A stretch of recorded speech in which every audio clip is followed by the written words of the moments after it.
നമസ്കാരം പ്രിയമുള്ള സുഹൃത്തുക്കളെ, എല്ലാവർക്കും പുതിയൊരു വീഡിയോയിലേക്ക് സ്വാഗതം. വളരെ പ്രധാനപ്പെട്ട ചില വാർത്താ അറിയിപ്പുകൾ തന്നെയാണ് ഇപ്പോൾ നമുക്ക് ലഭിക്കുന്നത്. പ്രത്യേകിച്ച് റേഷൻ വിതരണവുമായി ബന്ധപ്പെട്ടുള്ള ചില അറിയിപ്പുകൾ ഇന്നത്തെ വീഡിയോയിൽ ഉൾപ്പെടുത്തിയിട്ടുണ്ട്.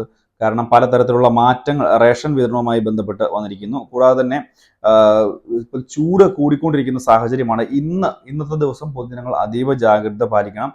അനാവശ്യമായിട്ട് പുറത്തിറങ്ങരുത് എന്നുള്ള ഒരു അറിയിപ്പ് വരുന്നുണ്ട്. കാരണം സൂര്യതാപമൊക്കെ ഏൽക്കുവാനുള്ള സാധ്യത വളരെ കൂടുതലാണ് എന്നുള്ളതാണ് ഇപ്പോഴത്തെ ഏറ്റവും പ്രധാനപ്പെട്ട അറിയിപ്പ് വരുന്നത്. അപ്പോൾ ഇത് സംബന്ധിച്ചുള്ള വിശദമായിട്ടുള്ള അറിയിപ്പുകൾ നമുക്ക് നോക്കാം. എല്ലാവരും വീഡിയോ പൂർണ്ണമായും കാണുക, വീഡിയോ ലൈക്ക് ചെയ്യുക. ചാനൽ ആദ്യമായിട്ട് കാണുന്ന സുഹൃത്തുക്കൾ തീർച്ചയായിട്ടും നമ്മുടെ ചാനൽ ഒന്ന് സബ്സ്ക്രൈബ് ചെയ്യുക.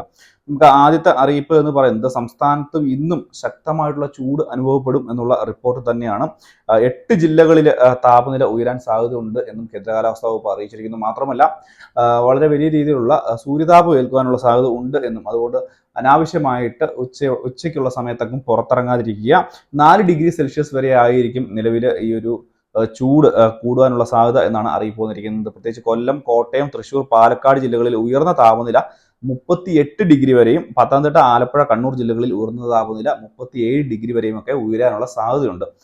അതുകൊണ്ട് തന്നെ പൊതുജനങ്ങൾ അതീവ ജാഗ്രത പാലിക്കുക. കുട്ടികളുടെ മേൽ പ്രത്യേകമായിട്ട് ഒന്ന് ശ്രദ്ധിക്കുക. കാരണം പുറത്ത് കളിക്കാൻ വിടാതിരിക്കുക. ഈ ഉച്ച സമയങ്ങളിലൊക്കെ ഉയർന്ന ചൂട്, സൂര്യതാപം, സൂര്യാഘാതം ഏൽക്കുവാനുള്ള കൂടാതെ നിർജ്ജലീകരണം ഉണ്ടാകാനൊക്കെയുള്ള സാധ്യതയുണ്ട്. ഈ ഒരു കാര്യം മനസ്സിലാക്കുക.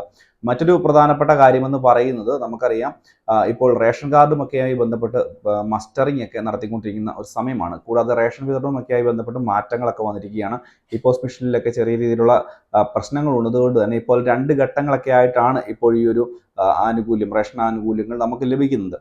ഈ ഒരു പശ്ചാത്തലത്തിൽ നമ്മൾ ശ്രദ്ധിക്കേണ്ട മറ്റൊരു പ്രധാനപ്പെട്ട കാര്യമുണ്ട്. റേഷൻ വിതരണവുമായി ബന്ധപ്പെട്ട് അല്ലെങ്കിൽ മസ്റ്ററിങ്ങുമായി ബന്ധപ്പെട്ട് ഇതിന്റെ സമയം ഉടനെ തന്നെ അവസാനിക്കും. അതുകൊണ്ട് തന്നെ മസ്റ്ററിംഗ് ചെയ്യാത്ത, അതായത് റേഷൻ കാർഡ് ഉള്ള ആളുകൾ ചെയ്യേണ്ടതാണ്. നിങ്ങൾക്ക് അർഹതയുള്ള ആളുകൾക്കാണ് ഇത് ലഭിക്കുന്നത് എന്ന് തെളിയിക്കുന്ന ഒരു നടപടിയാണിത്. ഈ റേഷൻ മസ്റ്ററിങ് ചെയ്യുന്നതിന് വേണ്ടി, റേഷൻ കാർഡ് ഉപയോഗിച്ചുള്ള മസ്റ്ററിങ് ചെയ്യുന്നതിന് വേണ്ടി നിങ്ങളുടെ അടുത്തുള്ള റേഷൻ കടകളിൽ ചെന്ന് ഇത് ചെയ്യുക. ഇത് ചെയ്യാത്ത ആളുകൾക്ക് ഭാവിയിൽ റേഷൻ ആനുകൂല്യങ്ങൾ തടസ്സപ്പെടുന്ന സാഹചര്യം ഉണ്ടാകും എന്നുള്ള അറിയിപ്പ് ഇപ്പോൾ ഔദ്യോഗികമായിട്ട് തന്നെ എത്തിയിട്ടുണ്ട്. ഇതൊരു പ്രധാനപ്പെട്ട ഒരു കാര്യം തന്നെയാണ്. ഇത് കൂടാതെ തന്നെയാണ് കേന്ദ്ര സർക്കാരിന്റെ ഭക്ഷ്യക്കിറ്റാണ് ഭാരത് റൈസ് എന്ന് പറയുന്നത്. ഈ ഭാരത് റൈസിന് ബദലായിട്ട് കേരള റൈസ് അരി വരുന്നു എന്നുള്ള വളരെ പ്രധാനപ്പെട്ട അറിയിപ്പാണ്. ഇത് കേരള സർക്കാരിന്റെ ഒരു നടപടിയാണ്. ജയ കുറുവ മട്ട അരിയാണ് വിതരണം ചെയ്യുന്നത്. ഓരോ മാസവും 5 കിലോ അരി വീതം ഇതിലൂടെ നൽകും. കെ റൈസ് എന്ന് എഴുതിയ കവറിലായിരിക്കും ഇതിന്റെ വിപണനം ഉണ്ടാകുക.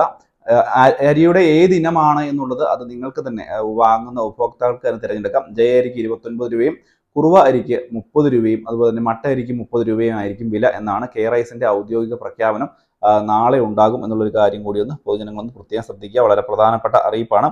അപ്പോൾ എന്ത് തന്നെയായാലും 3 പ്രധാനപ്പെട്ട കാര്യങ്ങൾ ഇന്ന് ഷെയർ ചെയ്ത് തന്നിട്ടുണ്ട്. അപ്പോൾ ഈ ഒരു കാര്യം പ്രത്യേകം മനസ്സിലാക്കുക. എന്തെങ്കിലും സംശയങ്ങളൊക്കെ ഉണ്ടെങ്കിൽ തീർച്ചയായിട്ടും വീഡിയോയ്ക്ക് താഴെ കമന്റ് ബോക്സിൽ ചോദിക്കുക. അപ്പോൾ മറ്റൊരു ഇൻഫോർമേറ്റീവ് ആയിട്ടുള്ള വീഡിയോയുമായി നമുക്ക് വീണ്ടും കാണാം. Bye friends.